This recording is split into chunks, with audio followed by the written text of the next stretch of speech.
Welcome everyone to CGHE seminar with the magic number of 171. Don't ask me why it's magic, but it's quite a big number, isn't it?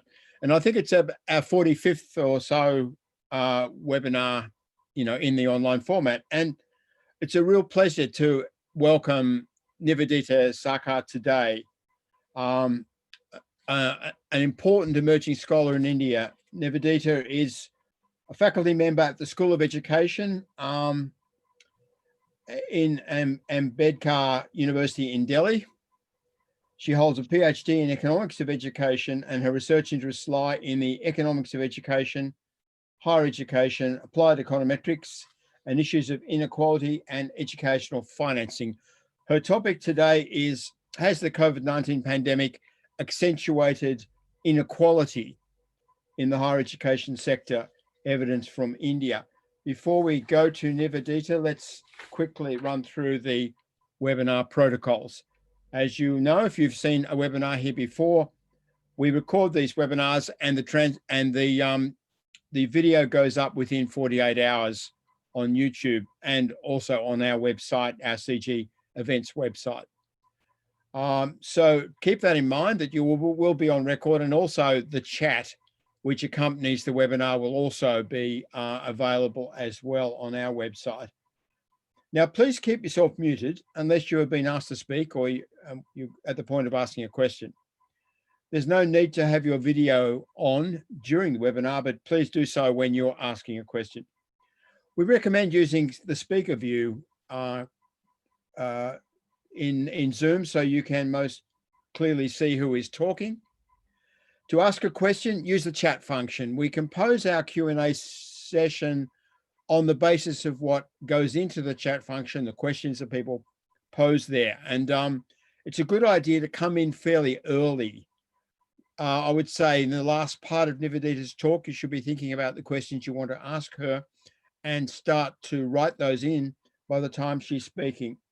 Questions that come in late in the webinar sometimes are very good, but they miss out because we've run out of time to deal with them, to include them in the list of questions.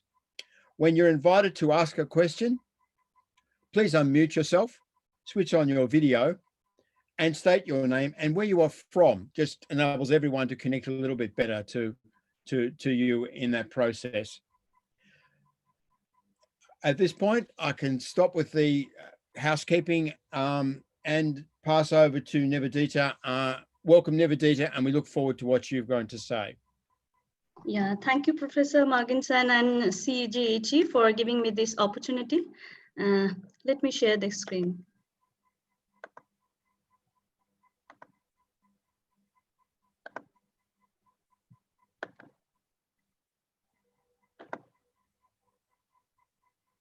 I hope my screen is visible and I'm audible. It is. Yeah, thank you. So the study I'm going to discuss in next 30 minutes is about whether COVID-19 pandemic has accentuated the inequality in higher education sector in India. And to unpack this, I feel the entry point should be to understand how Indian higher education system used to look like even before pandemic. So most of us know that it is an enormous system with 37.3 million students, 1.4 million teachers, 993 universities, and roughly around 40,000 colleges. And it is the third largest higher education sector after the US and China. However, if we look at the gross enrollment rate, it's not very encouraging, and it is only hovering around 26 to 27%. And India is performing lowest amongst the BRICS countries except South Africa. Another important and critical feature of Indian higher education sector is that it is heavily privatized. So 77% of the higher education institutes in India are run by private players, and this caters to around 67 to 68% students. So this heavy privatization has huge impact on the out-of-pocket expenditure incurred by each household. So here I have estimated how much each household spend on one student's higher education. And here I have relied on 75th round national sample survey, which was conducted by Government of India in the year 2017 and 18. And it covered 0.1137 million households. So we can see from this graph that roughly each household spent around 26,400 rupees for one child. And this figure varies widely across different income groups. And we can see that the first quintile household spend around 11,300, and the fifth quintile, which is the richest quintile, it spends around 44,000 rupees. And another important thing which one should notice that, the fourth quintile spends, as much, 2 times higher than the first quintile, and the richest quintile, it spends more than twice than that of quintile 4. And these variation in expenditure mainly due to the variation happens, and the variation in expenditure takes place on private coaching and the tuition fees. So in a heavily privatized sector where the private coaching and tuition are the markers of quality of education, one can imagine that even if the student manages to get into the system, it is not ensuring that they have access to equal quality of higher education. So privatization has impact, two kinds of impact. One is that, if you are able to incur this much direct cost, then you are in the system. Otherwise, you are falling off the system. And even if you are managing to get into the system, it is not ensuring you that you are getting the similar quality of higher education. Now, let's see how much this figure cuts into the budget of the household. And we can see here that any Indian household who is sending their ward to the higher education, pursuing higher education, they have to allocate around 19% of their total budget for the child. And this is as high as 23%. Now, mind it, this is the expenditure incurred for each child. So suppose in any particular point of time, the household is sending 2 children in higher education. So they have to allocate 40% of their budget for their higher education. And this is around 50% for the poorest income quintile. So we can say that, clearly see that, market acting as a hindrance to participate in higher education. However, there are several other non-market factors which can also act as, barriers to participate, such as patriarchy or the residence, location of residence, and the caste.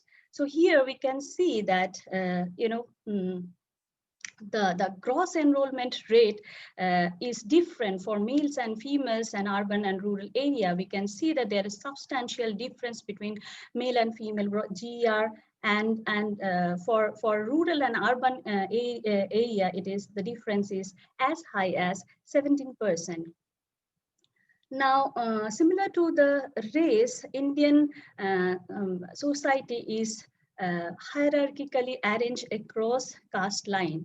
The difference is that race is based on ethnicity. However, caste is a social construct going back to more than 2,500 years. And we can see that this ST, SC, and OBCs, who are scheduled tribes, scheduled caste, and OBCs, other backward caste, they are oppressed or marginalized caste. So their participation is in the higher education sector is much lower than that of the upper caste, who are privileged.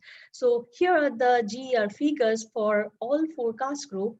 And we can see the substantial gap, which is in the parenthesis in red color, from upper caste to the STs and upper caste to the SCs, and so on and so forth. One thing I should highlight here that, if we compare these figures with the last 3 decades enrollment figure, the gap is never converging. In most of the cases, what we can see that the gap, intergroup disparity, has either remained constant, stagnant, or it has even increased. Now one can then argue that, even before pandemic, Indian higher education system was not at all egalitarian. It was highly stratified, hierarchical, and unequal. And then pandemic hit us. So when pandemic hit us, what happened, like most of the parts in the world, Indian higher education also quickly moved to online mode without any alternative. And it was presented like a Hobson choice, that either online higher education or no higher education. So here state acted as a benevolent patriarch. And while taking up any kind of crucial decision, state never bothered to consult with any key stakeholders, be it parents, be it students or the teachers.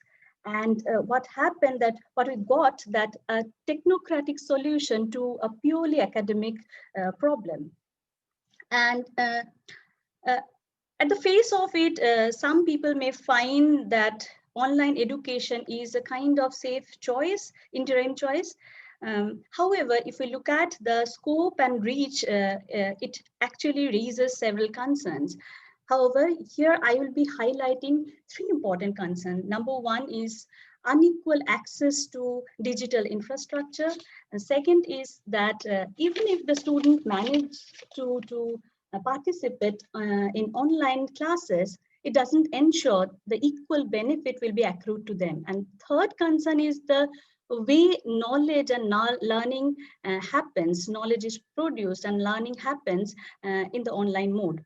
So let's focus on the first concern, which is about the digital divide.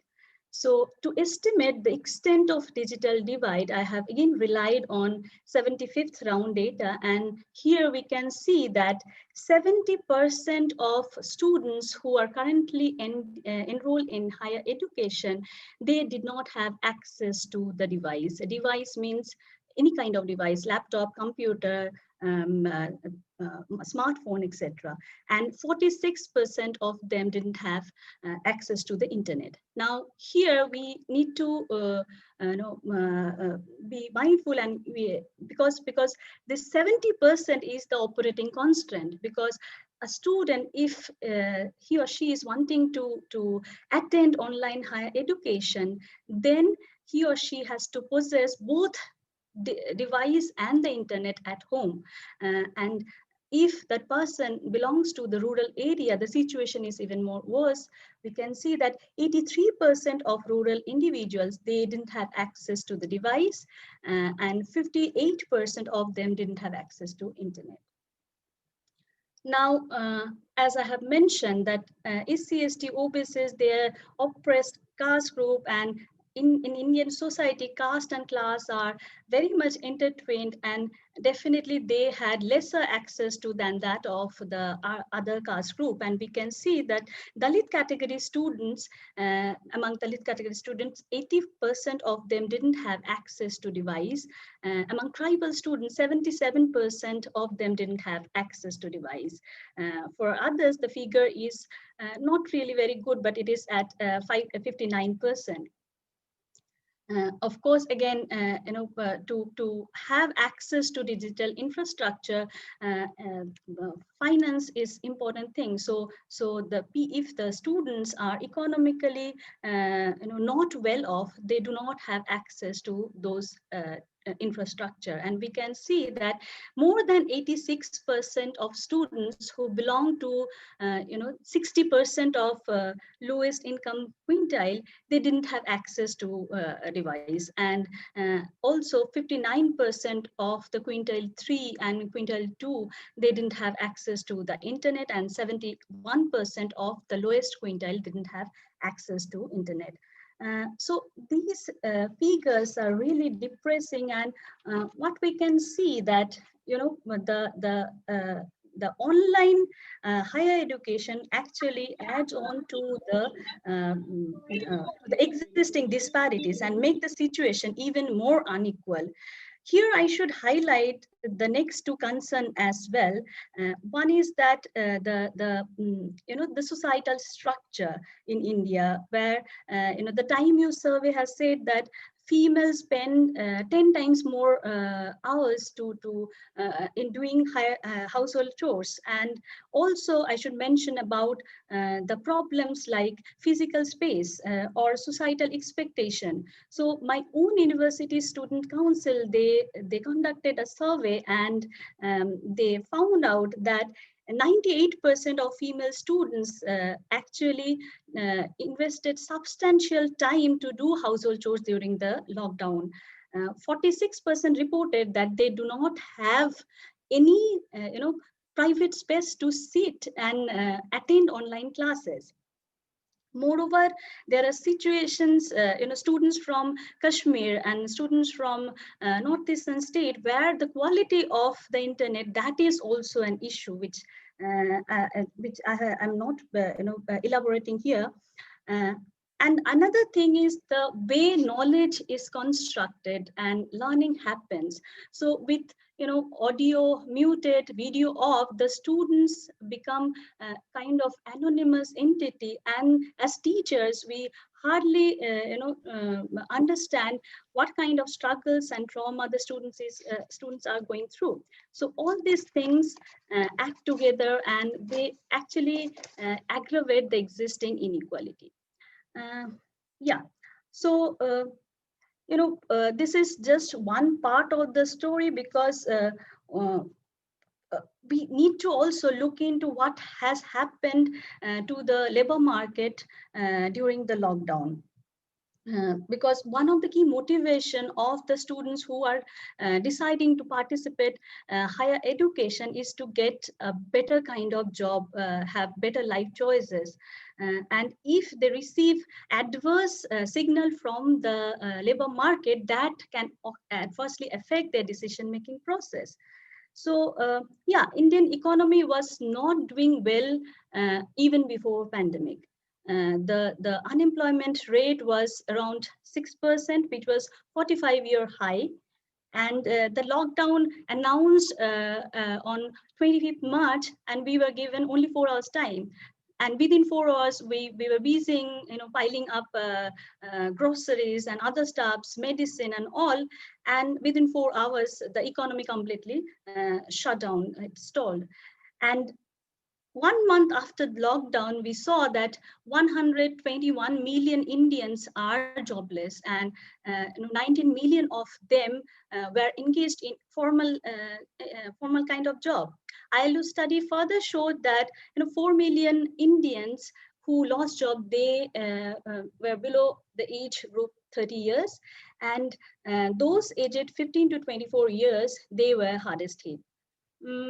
Yeah, here I have relied on CMI data to calculate the unemployment rate in 2 periods. So here, January to April, this is period 1, denoted with the green bar, and March to August, this is the period 2.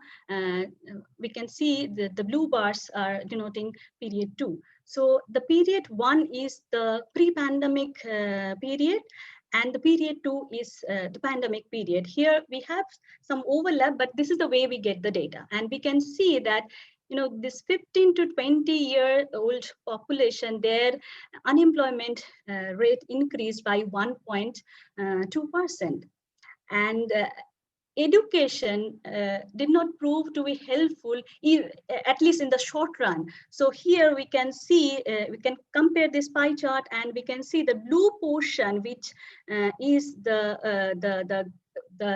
workers who have higher education degree. That blue portion has shrunk by 2%.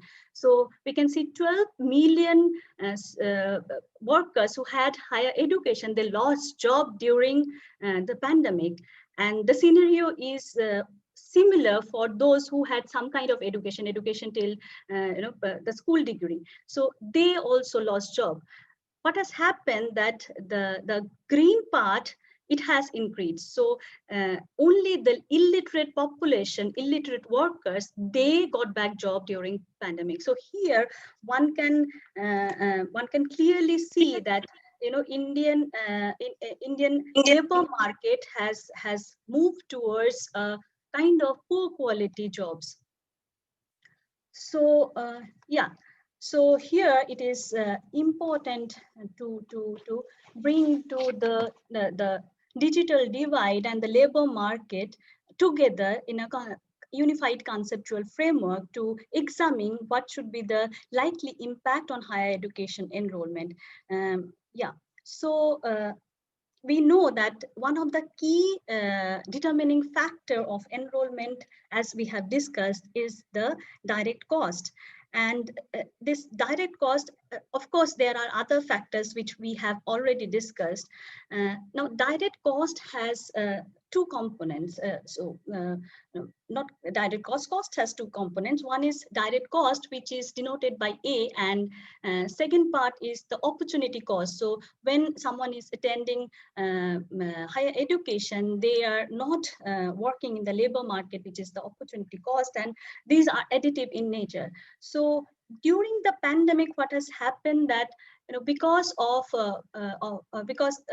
households had to invest more on acquiring digital infrastructure, the direct cost had increased. However, the opportunity cost has decreased because there is no hiring happening and people are losing job. So the net effect between A and B, that is going to determine what would happen to the enrollment figures. Now, here comes the importance of the student's social and economic background. If a student is belonging to well-off section of the society, that student will be able to incur the direct cost. However, the other student belonging to lower socioeconomic category, that she will not be able to incur direct costs and drop out from the system, even if she knows that the opportunity cost is very low, and even if she drops out from the system, she will not be able to find out in any job in the labor market. So so this is the kind of very critical situation to decide whether to remain in the higher education sector, because we know this is a short-term phenomena, and once people enroll in higher education, they are much more safer than those who have lower level of education. However, here we can see that direct cost is acting as impediment. Now here I should highlight the survey conducted by NEPA, and it has estimated that in the next semester there will be 17% drop in enrollment in Indian higher education, and this amounts to 6.5 million students. And they have further estimated that the fees are going to increase to the tune of 5%. Which is going to create a complete mess in Indian higher education. Yeah, so although all these figures, these are kind of impersonal macroeconomic picture of higher education scenario in India, its toll on people's life can be devastating. So recently, a student, 19-year-old student, and she has committed suicide because she was unable to attend online education. She was doing mathematics major in University of Delhi, very bright student, but she was going through financial distress. And in her suicide note, she has mentioned that, if I can't study, I can't leave. And she was unable to study because her family was unable to support her, and government was not giving her the fellowship which she was getting. Yeah, so this is just one incident. There may be many more students who have been pushed to the edges. The solution may be, in academia, many people are saying that we have to be more sensitive, we have to be more compassionate, we have to reach out to each other.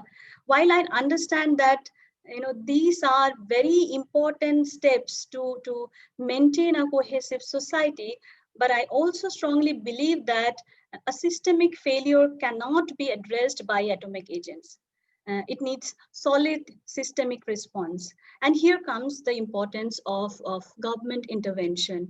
So in the short run, government may take necessary steps by curtailing the direct cost, by waiving off the fees, or providing them the devices, or also they can provide some scholarship.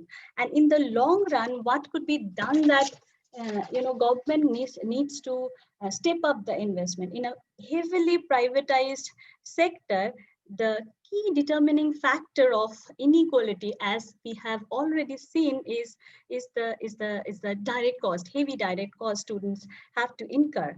So government has to step up the funding in higher education, and this is the time to realize that higher education is a public good.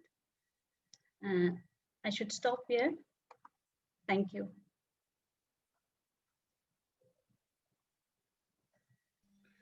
Well, it was tremendous, Nivedita. You told us a lot in a short time, and you finished very economically. I thought you might take longer.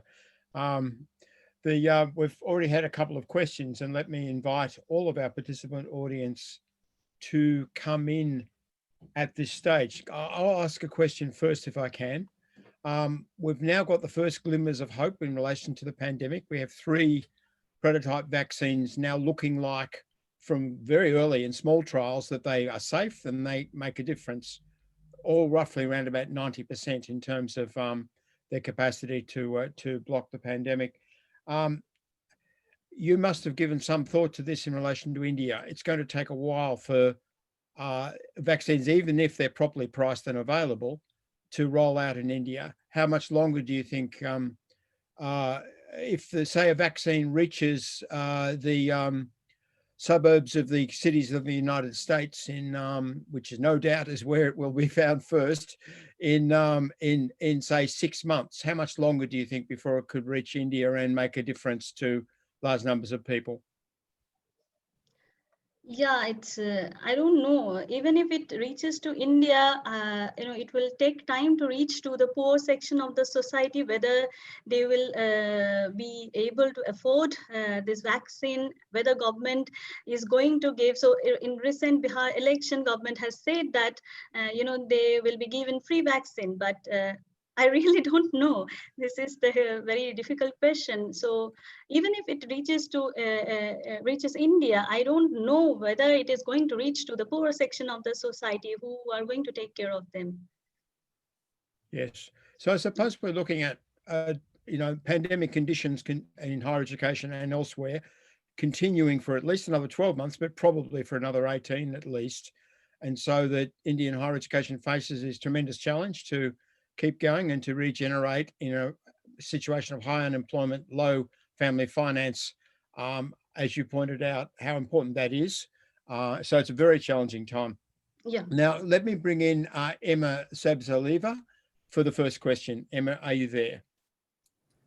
Yes, I am. So good morning from Toronto, Canada.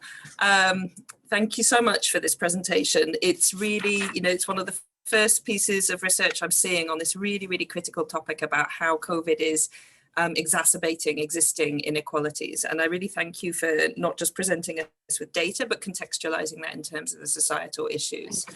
To begin with, I just have a sort of small, I guess, clarificatory question. So in slide 16, you mentioned that the direct costs of higher education have increased. Could you help us break down what those direct costs are? So that we can understand how they've increased. Because to my mind, I was thinking, for example, those are tuition fees, but I think perhaps I've not quite understood. Thank you. Yeah, so thanks, Emma. So to estimate the direct cost, I relied on the National Sample Survey, which is conducted by Government of India. So here, direct cost, they considered the 5 kinds of costs. One is the tuition fees incurred on the heads of tuition fee, transportation fee, you invest in buying books and then stationaries and uniforms. So these are the costs which club together, and we considered it as direct cost. However, there are other kinds of cost as well that you invest in your private coaching to prepare for different kinds of education, for further higher education, or you want to supplement the existing education. So these are also the part of direct cost. Okay. Emma, do you want to follow up? Yeah. So you mentioned transportation, for example, and uniforms, but if people aren't going to campus, they aren't traveling to campus, which direct costs have increased and how? Yeah, so what we have seen that, here the direct cost has not increased because you are spending more on transportation and buying books. It is because of you are now investing more on acquiring the device. So you don't have a smartphone or a laptop, you are invest on that, or you don't have the data, internet data, and you are investing on that. So these are the things. Yeah. Thanks. I'd like to bring in Joyce Lau at this point. Joyce, are you there? I am here. Can you hear me? Yes, indeed. Yeah. Thank you very much. I'm calling from Hong Kong. So I have a quick question and then another one. One, I just want to clarify, I just didn't hear the source of that statistic when you said that 17% of enrollment may drop next semester. Yeah, this is a survey by National Institute of Educational Planning and Administration, Delhi. They have conducted a survey where they got information from 543 respondents, and then they estimated the enrollment figures, and they are reporting that there will be 17% drop. So this is not estimated by me. I'm just quoting them. Yeah. It's a National Institute of Planning. Educational Planning and Administration. Educational Yes. planning. Yeah, And I'll just follow the up. resource centre. Sorry, Joyce, I was just going to say it's a major research centre in Delhi, which many of the current batch of higher education researchers have been trained at. Just to follow up, if enrollment drops, does that affect the universities? I mean, I know that here in Hong Kong, we have an almost endless supply of students. So if certain students drop out, there are always more students who get in. The admissions criteria are so high. So I was wondering in India, if there is a drop of enrollment, does that negatively impact the institutions? Yes, it is indeed, because in India, as I've mentioned, that 77% of institutes are run by the private players. So it happened earlier as well, and so in private technical institutes, if there is enrollment drop, then the institutes they were shut down by the owner of those institutes. So yeah, I'm not saying that the institutes are going to shut down, but in the short run, they would see some kind of fund crunch and profit crunch, we may say. So this may happen, yeah, but they're not going to shut down. So most of the institute, if they are running courses in general education, they are not going to shut down. But I doubt if they are institutes who run the technical courses and run by the private players. There will be some cases that they are going to be shut down. Yeah. Thank you so much. Yeah, Joyce. Thanks. And thanks, Joyce and Nivedita. Binay Kumar Pathak is asking about the drop in enrollments, I think. Binay, are you there? Hello, Binay. Yeah. Here he comes. Yeah, I think I'm audible. Yes, you are. Yeah. Thank you for the presentation, Nivedita. Yeah. From your presentation, it appears that there are two reasons which might lead to drop in enrollment. One is increase in direct cost, and second is, as you presented, that only jobs which require lesser education or poor quality jobs, only employment has increased in that sector. So lack of employment opportunities might be another point, another reason the factor for decrease in enrollment, suggested the solution to increase employment. That area might also be looked into.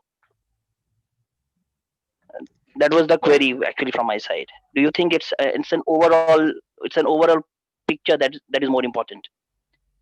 Yeah, of course. So we don't know that how the labor market is going to respond, because there is another kind of result which has been reported, that once you are in the labor market and you have higher education degree and you have more than 12 years of job, then you are safer. So the problem is that if you are out of labor market, you have higher education, then there is lesser chance that you will be able to find a job. But if you are in the labor market and if you have experience more than 12 years, then you are safer. So if the student feels that this is a short-term phenomena and labor market is giving bad signal right now, but again, this is a short-term phenomena and labor market is going to recover, at least for those who have higher education degree, then in that case, as I have mentioned, here comes the importance of your socioeconomic background. So if you belong to the well-off section of the society, you will be able to take that risk and you will be able to invest for higher education, despite knowing the fact that hiring is not going to happen. But now the direct cost has increased in such a way that even if you know that there is some kind of benefit, it is the short-term phenomena, you are not able to incur that direct cost if you belong to poorer section of the society. So yeah, I have seen that in my university as well. There are many students who are dropping out, who are bright and who are saying that the learning is not happening because of online kind of education. We are not able to learn and we will not be able to find job, and my family is not ready to pay for my higher education. Hence, I am dropping out. Even temporarily, I'm dropping out. Probably I will come back after 1 year or 2 years. So this is the scenario. What you have said, it is correct that we have to look into the overall picture of the society, how labor market is responding, how higher education sector is responding, how government is making their policy. And we have recently seen that the University Grants Commission has said that 25% of your syllabus should be covered through online mode, even without pandemic.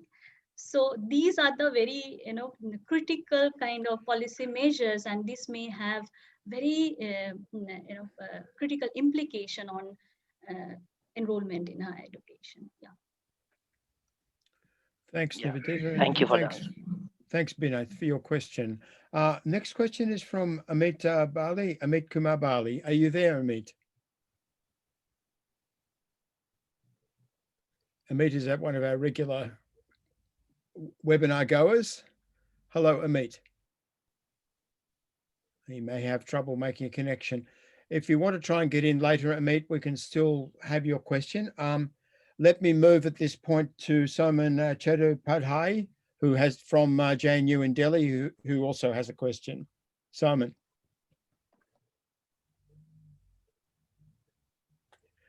Nivedita, we're not having much luck with our questioners. They're in the chat, but they're not yet on screen. Simon, are you there? Simon, you can also come back in if you want to. Here he comes. There he is. I was wondering about, given the share of enrollment in the unaided higher education sector would be around 1/3. And given the differences in the responses of the public and the private institutions in this pandemic, how do you like to envisage the differences in enrollment getting accentuated? Because the public and the private sector, there's a huge variation in the fees that they levy on the students. And the second part, I was wondering that because of the online education, the students need not come to the hostel, and there'll be some decline in the cost as well. I mean, the fees can be lowered, or the staying in the hostel would be lower, the travel cost would be lower. So do you think that the online education, the spread of online education would actually lower the tuition fee, and it would facilitate it would mitigate to an extent the drop in the enrollment that you are talking about? Yeah, thanks for the question. So I'm really honestly not sure, because in my universities, even if the students are not using hostels, and even I guess in JNU also, the university is charging hostel fees. So of course, transportation fees are not there, but universities are not going to reduce the other kinds of charges. So ideally, university should reduce all kinds of charges levied on the students except the tuition fee. But universities are not doing that. So I really don't know how much it is going to helpful. So you are saying that if we if we calculate the net expenditure, then probably it is not going to add on to it what was the existing direct cost. Yeah, I know that. I really don't know the answer, because when I'm looking at what is happening in my university, we are observing that students are dropping out, not only because the direct cost, also because of the way they are learning. They are not at all happy with the way they are learning. So they have also complained against learning happens, pedagogical transactions happening through the online mode. Yeah, so I really don't have idea how NEPA has calculated this 17%, because I've gone through the report, and you must have gone through the report. So there is no detailed elaboration of the calculation method. But I'm doubtful. Let's see what is going to happen if government is coming up with with some policy where at least some kind of reduction in direct cost is happening, at least at the short run. Probably, probably that is going to take care of the students, and we are not going to witness that much dip. But certainly there will be some dip because of the adverse labor market signal. Yeah. It's very disappointing, isn't it, that the country makes such an effort to build participation up to around about almost a third, coming up to 30% of total youth age group. And then this comes along, knocks participation down, shuts institutions, and then creates a form of learning which people can't effectively access on the scale needed, and where even if they do access it, the experience is not always as satisfactory. And then somehow higher education has to, and the families that want to participate in it have to recover participation again. It'll take time, and to regain the momentum for growth is also difficult. And I think that a situation where the official government funding body is saying, look, we want you to enroll a significant proportion of your enrollment now in a mode which is clearly not very effective in terms of full dispersal as a mass education form, and which, especially in the countryside, isn't going to work very well at all. That is online education. That's very worrying. So the opportunity has been taken to save money rather than to rebuild participation. So at this point, Susanna Jayadeva, I think, is the next on the call list. And thank you, Simon, for your question. Susanna, are you there? Yes, I'm here.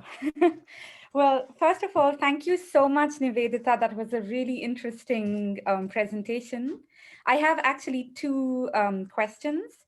The first is that understandably, a lot of prospective students and their families might have economic and job market concerns at the top of their minds. Do you think this might result in a move away from social sciences and humanities, and again, even more to STEM subjects? That was my first question.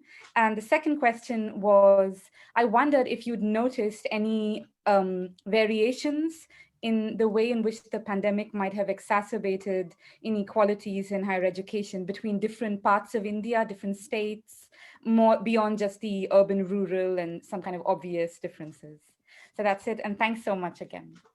Thanks, Susanna, for this interesting question. Yes, I really don't know what is going to happen regarding the subject choice, because the cost you incur for STEM subject is almost twice than that of you incur in case of general courses. So for them, the students who are pursuing STEM courses, there is always the households have already under burden.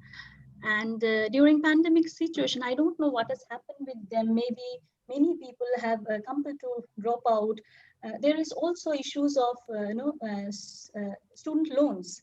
So those who have taken loan, they expected that they will be able to find jobs right after completing the course, and now the hiring is not happening. Then if we calculate the rate of return just immediately after the pandemic, I think we will be able to see that there is drop in the rate of return from the STEM courses as well. And although we don't calculate rate of return when we decide whether to go for STEM courses or general courses, but still, if you get to see that your peer group and others are not getting job in even after completing STEM courses, then that should be that might be an discouraging effect. And probably, I don't know what is going to happen with the subject choice. It's the very critical situation, and we should wait for the data to come. Second question is again very interesting question. I don't know. I have some, I can say about some cases. For example, in Kashmir, we know that, after abrogation of 370, so the Kashmir has the connectivity issue. There is only 2G connectivity, and the students are really, in struggling to attend online classes. Most of the students, so in the last year also, the students from Kashmir, they could attend only I guess 3 weeks in the education institutes. Similarly, the students who are in the northeastern states, there are issues of connectivity along with their issues of electricity. So so there, I don't know, on an average, definitely the inequality is going to aggravate only for those states who have specific issues. Thanks for the question, Susanna. Good to have you on the show again too. Nice to have you back. Remember, Nivedita, that now you've appeared on the webinar, you will have the opportunity to come back in and join other discussions as Susanna has just done. Samyak Jain, I think, is our next question. Thank you, Nivedita ma'am, for this amazing presentation. I just have one question. This is regarding income inequality. So you stated that there will be a 17% drop in enrollments and 5% hike in fee. So those at the lower end of income quintiles will be the most affected ones. So can we expect a rise in income inequalities in future generation that will be reproduced in each period?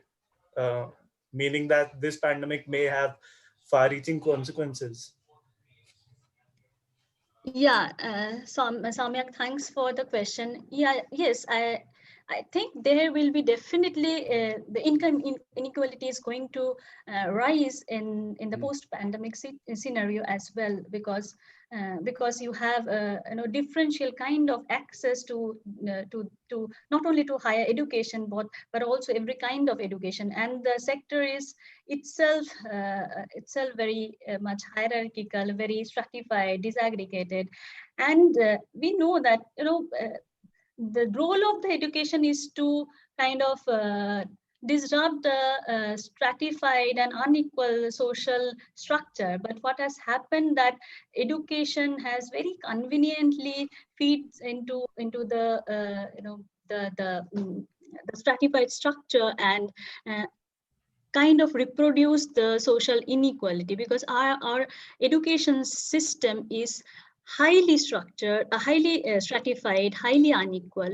So definitely it would have impact on income inequality. It is I think that, if you look at the studies by Ashwini Deshpande, Professor Ashwini Deshpande and Rajesh Ramchandran, they are also mentioning that the income inequality is going to increase in the post-pandemic situation, and the income group disparity, for example, the disparity amongst SC, ST, OBC and upper caste, this is also in terms of income, this is also going to increase.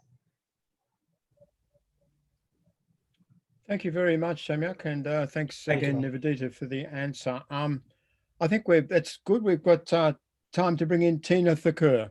Tina, are you there, please? Hello, Tina. If Tina is not there, can we bring in Hugh Morgan-Jones as our next question? I hope I'm audible, here sir. she comes. Now, Tina, we found you. Good. Hugh, can you wait a moment? And Tina, your question, please. Yeah, I hope I'm audible, sir. You are. Okay. Good evening, ma'am. Thank you so much for such an informative presentation. I just have one question that, as you know, that post-pandemic, the nature of jobs have also changed. There are more opportunities being created in the online world. So do you think the higher education institutions in India are making efforts to cater to those changes or incorporate those changes? And also, if they are doing it, do you think this can contribute significantly in providing or generating more employment opportunities for the youth of the country? That's it. Thank you. Yeah, Tina, thanks for the question. I don't know, higher education sector, higher education institutes currently are struggling to sustain, to remain functional.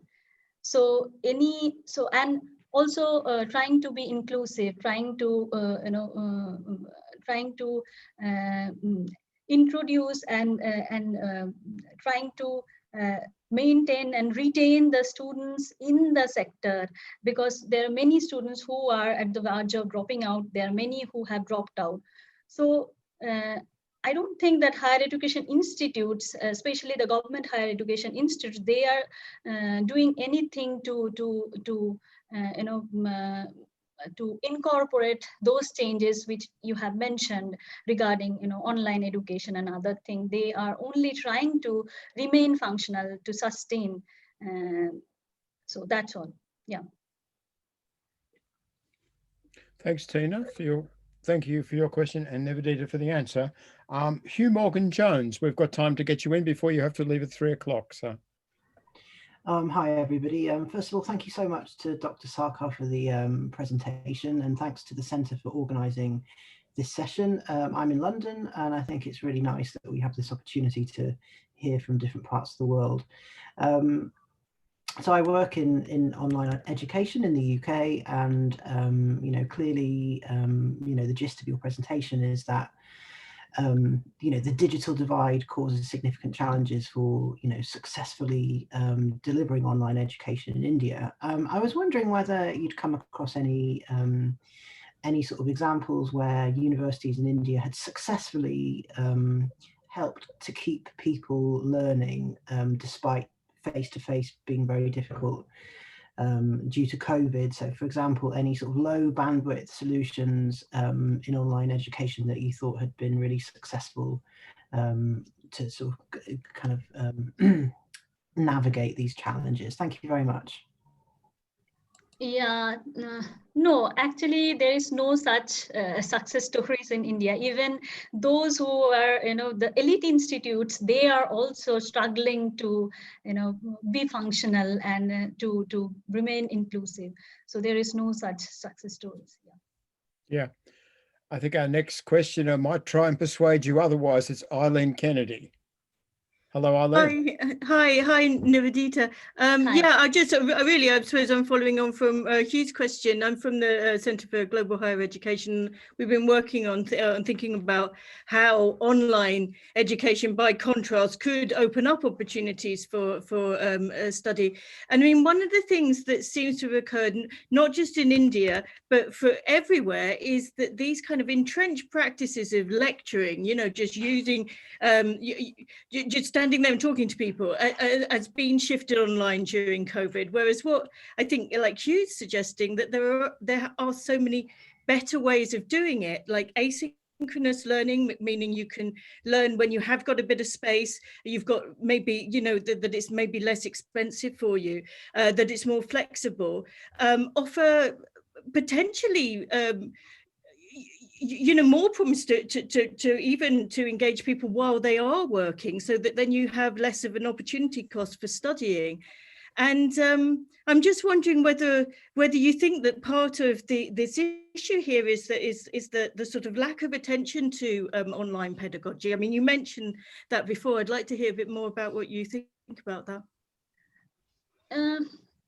We have, ODL, online and distance learning institutes who run this, and yeah, there are shortages regarding the online pedagogy. But the issue is not only about pedagogy. The issue is that we don't have access. We never thought that this is going to happen, and a country like India, where most of the people coming from poor background, and the recent surge in enrollment in higher education that has happened because of reservation policy, affirmative action and also there are students from different sectors, different sections of the society, they are coming, and mostly they are belonging to deprived section. So they don't have basic access to all this, digital infrastructure, which we say. So yeah, we never paid attention to develop online pedagogy, because that was not the concern. The concern was to, have more and more enrollment, to find out policy to boost GR, and we never thought that this should be another way to increase GR, because because even if we try to do it, there will be a fewer section of the society who will be able to access those kind of things, online and distance education. So yeah, so that is an issue. But when this has happened, we have shortages of facility, and we have shortages of pedagogical things, resource material, learning materials. Yeah, these are the issues currently. Yeah. Thank you. Thanks, Harlan, and thanks again, Nivedita. We've got time for a couple more questions. Can I bring in Amir Sheikh at this stage? Amir, are you there? Yes, thank you. Thank you, ma'am, for the presentation. I actually agree with her saying that the direct costs have increased even during the pandemic for the online education, because I'm a student and I belong to, I'm from Kashmir Valley, where the internet has been, blocked by the Indian state for almost more than 1 year now. And I am not able to access the online classes from Kashmir, so I had to come back to Delhi to complete my degree, and this costed me. This had a huge cost on me, because even though when I was in Kashmir, I was paying my rent in Delhi, and then when I came back, I had to risk the life. Just to finish my degree. So I think, yes, the direct costs have increased. And I have a news that many parents, many poor parents have had to sell their livestock. Like one news was that one father had to sell a cow to get a smartphone for his daughter in order to have the online classes. So such is the situation here. I'm just wondering that what you said, that the UGC, the University Grants Commission, is recommending that 25% of the course would have to be learned through online modes. I'm just wondering that what would the students like me do, like who come from the politically from the conflict zones, where the internet is a daily issue. Like state, whenever they want, they block the internet, and the students are they're excluded, and they are actually marginalized. And now in that case, if the UGC is recommending online education, then it would be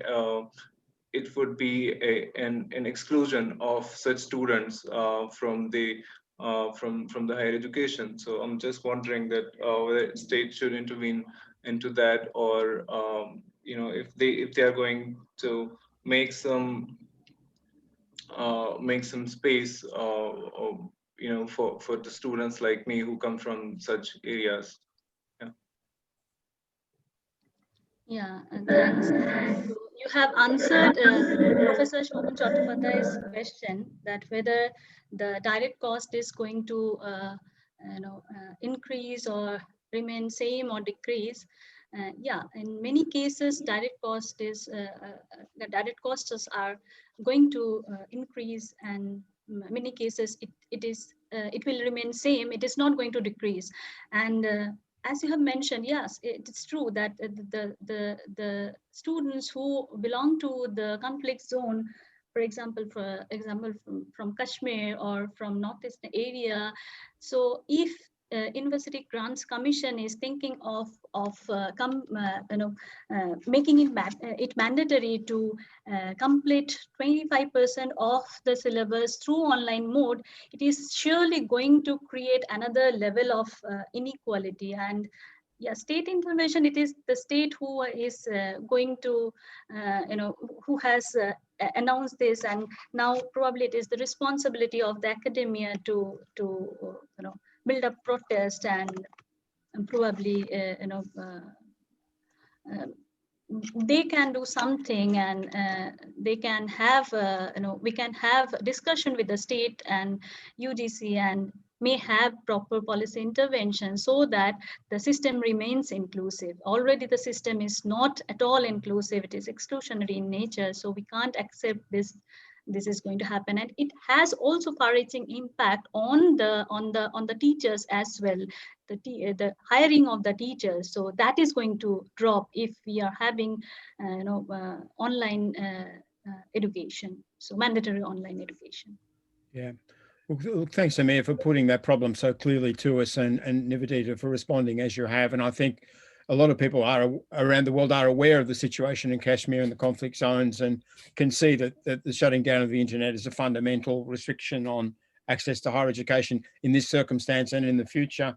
Nivedita, we've reached the end. I'm going to ask you one more question. We usually creep a bit over the hour.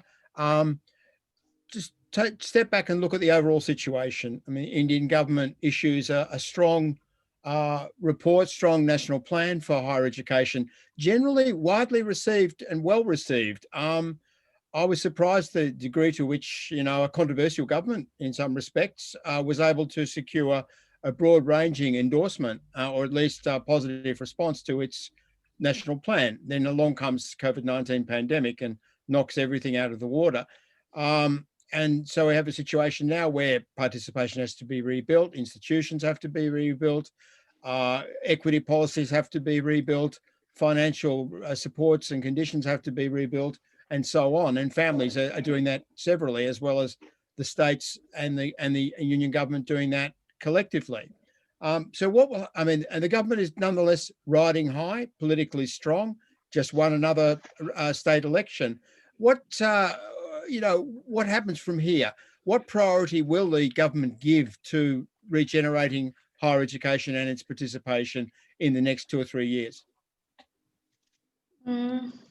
Yeah, what you have mentioned that the national policy of education is well received. It is well received by a certain section from the academia, from the policymakers. But there are others who are not happy with the policy. There are several loopholes in the policy. Of course, one important thing is that it's the first time they have accepted that higher education is a public responsibility, that they have accepted. And also they have said that we have to step up investment to the tune of 6% of GDP. That is accepted. But simultaneously, they have talked about graded autonomy. They have talked about many other things. So so it is really doubtful how Indian government is planning to rebuild the higher education system, which is already so much stratified. So yeah, and this policy is not going to be helpful for the students who belong to economically marginalized section. It is going to be helpful for the private players, and they can think about online mode and they can think about other modes, but it is not going to be helpful. So, but okay, the enrollment is going to increase for sure because of the aspiration, because our huge population figures, because of the demographic pattern. So of course this is not going to decrease much, and the decrease, if happens, that 70% thing, that is a temporary phase. But the way we imagine higher education sector to be the to be the great leveler, I don't know whether higher education is going to play that role in near future. So I don't think it's played that role effectively anywhere. Yeah. And I think we need to reconsider that whole argument about social mobility as somehow equalizing society. It does provide for social mobility to a degree that doesn't necessarily redistribute opportunities between groups or regions. So we need to look for equalization in other policies, or at least higher education and plus other policies.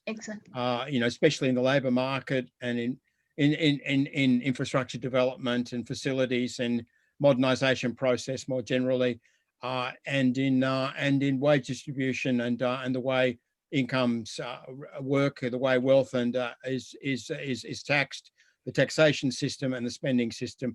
They're the places where ultimately equalisation will be decided.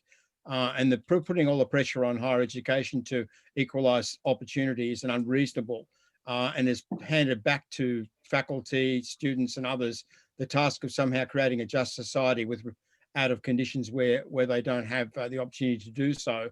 The role of higher education needs to be, if you like, diminished in terms of its equalisation potential, but its role in terms of individual aspiration and in terms of providing for a modern society where everyone can participate and share is really, really important. So I think our mission is right, but it needs to be rethought a little in relation to equality.